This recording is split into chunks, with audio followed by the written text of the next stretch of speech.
Hello everyone, my name is Claude Blue. Tonight is Christmas Eve. So, if you would allow me, I would like to tell you a Christmas story. A long time ago in the cold and bleak French countryside, are the barren fields devoid of grass or trees, raised and charred by artillery and gunfire. Beneath the mountains made of brass and corpses, and above the trenches that span for hundreds of miles across the Western Front, where our story takes place. It was known then as the Great War. We call it today World War I. So when the Great War began, it was said that it'd be over by Christmas. It is not. Today is Christmas 1914. And the Great War has just barely begun. It must have seemed then that the Great War will never end. But on that day, across the Western Front, a miracle happened. I'll read you a letter by Captain John Ames about what he witnessed the night of Christmas Eve and Christmas Day, 1914.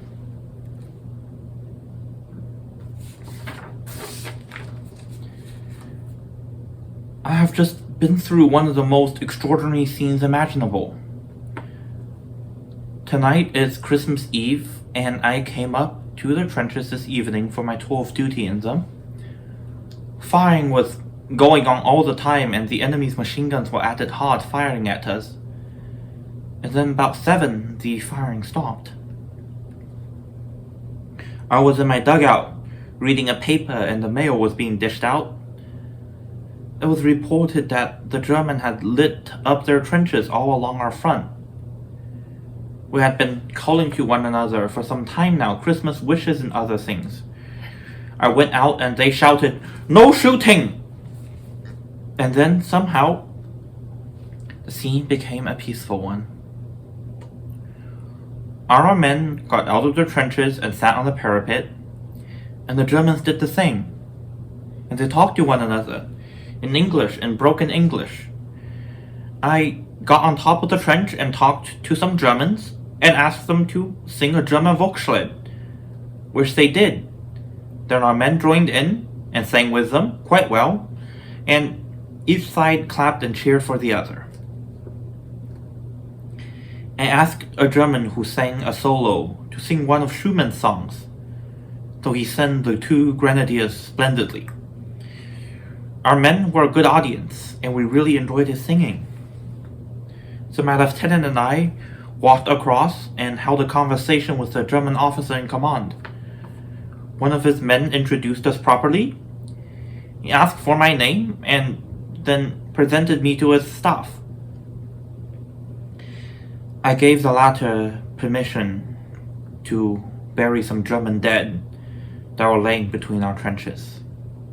And we agreed to have no shooting until 12 midnight tomorrow. We talked together. 10 or more Germans gathered around. I was almost in their lines within a yard or so. We saluted each other, and he thanked me for permission to bury his dead. And we fixed up how many men were supposed to do it, and that otherwise both sides must remain in their trenches. Then we wished each other good night and a good night's rest, and a happy Christmas, and we parted with a salute. I got back to my trench. The Germans sung Die Wacht ein, and it sounded so well. And then our men sang Christmas Awake, and it sounded so well. It was a good night. We all got back to our trenches. It was a curious scene. A lovely moonlit night, and the German trenches with small lights on them. And the men on both sides gathered in groups on the parapets. At times we heard the guns in the distance and an occasional rifle shot. I can hear them now. But Between us, it is absolutely quiet. I allowed 1 or 2 men to go out and meet a German or two halfway, and they exchanged cigars, a smoke, and they talked.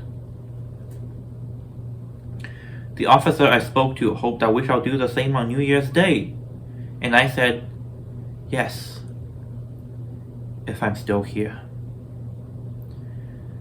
I felt like I must sit down and write the story of this Christmas Eve before I went to lie down. Of course, no precautions were relaxed, but I think they mean to play the game all the same.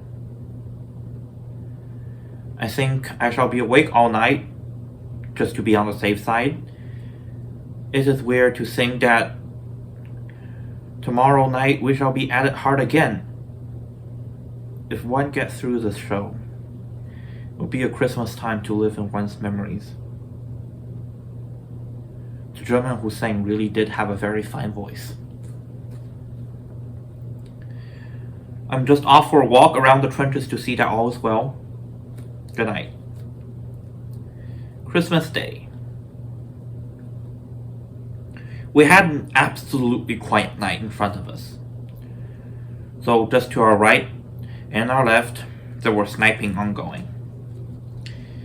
In my trenches and those of the enemies opposite of us were the only ones with these big fires blazing, and occasional songs and conversations broke out. This morning at Reveille, the Germans sent out parties to bury their dead, and our men went out and offered to help. And then we all met each other in the middle. And in groups we talked and exchanged gifts. All this morning we've been fraternizing and singing songs, and I have been within a yard or so of their trenches. I've spoken and exchanged greetings with a colonel, some staff officers, and some company officers, and all were very nice. And we fixed up that our men should not go anywhere near their opponent's trenches, but only remain as far as halfway between the lines. The whole thing is extraordinary. The men were all so natural and friendly. Several photos was taken. A group of German officers, a German officer and myself, and a group of British and German soldiers. The Germans are Saxons, a good-looking lot, only wishing for peace in a very manly way. And they seem in no way at their last gasp. I was astonished at the easy way in which our men and theirs was able to get along with each other. We have just knocked off for dinner, and we arranged to meet again afterwards until dusk. And we'll go in and again at 9 p.m. 9 p.m. when the Great War begins again. I wonder who will start shooting. They say, fire at us, and we will fire back, and such things, but of course, it will start tomorrow, and we shall be at it hard, again killing one another. It was an extraordinary state of affairs which allowed for Peace Day. I have never seen men so pleased to have a day off on both sides. The opera singer is going to give us a song or two tonight, and perhaps I may give them one. Try and imagine 2 lines of trenches in peace, only 50 yards apart. Their men of either side has never seen each other except perhaps a head now and then, and has never been outside of their trenches before. That suddenly one day men stream out from both of our trenches and talk friendly in the middle. One fellow, a married man, wanted so much a photo of Betty and Nancy, which I had, and I gave him as I had too. And it seems like he showed it all around, as several German told me afterwards about it. He gave me a photo of himself and his family, taken before the war.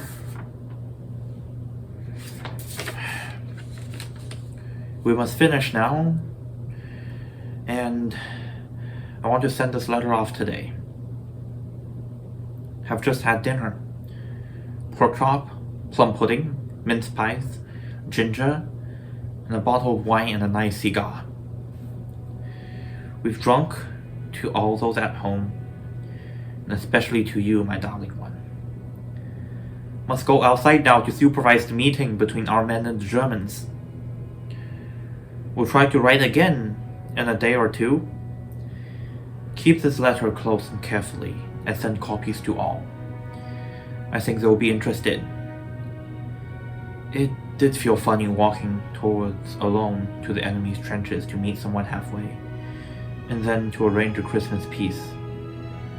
It will be a thing to remember all one's lives. Kiss the children and give them my love.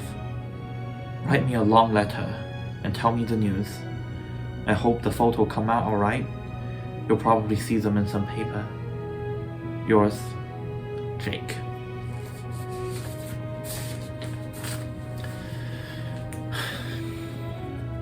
The Christmas Armistice. Never happened again. Any war anywhere.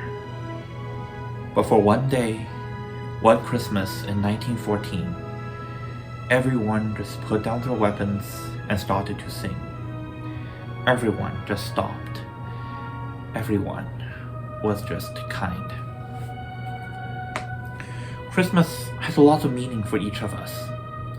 It is the day we commemorate the birth of Christ, a holiday that was carried over from Saturnalia. It is a day of family, gifts, and cheers. But to me, it is a day of compassion, a day of kindness and forgiveness, a day where we stop trying to be right to find common ground with everyone. Thank you so much for watching. In the service of peace, in the name of victims, it is my pleasure to share this with all of you. Merry Christmas.